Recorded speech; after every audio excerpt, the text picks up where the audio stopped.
Pray to have ears to hear. A big part of communication is learning to listen. That means not doing all the talking. It means asking God to give you ears to hear and a heart that is willing to receive what your spouse is saying.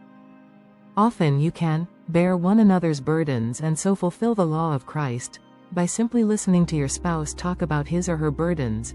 Galatians chapter 6 verse 2.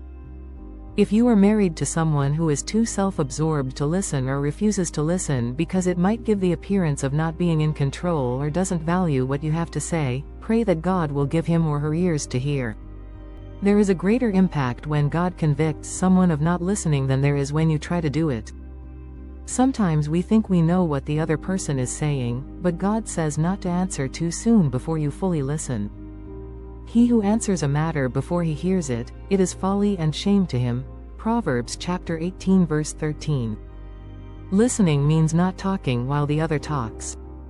How can you rejoice with those who rejoice and weep with those who weep, if you don't listen well enough to know if they're weeping or rejoicing? Romans chapter 12 verse 15. If it seems your spouse never listens to you, or if your husband or wife is always saying that you don't listen to him or her, ask God to give you both a heart to hear. He loves answering that prayer.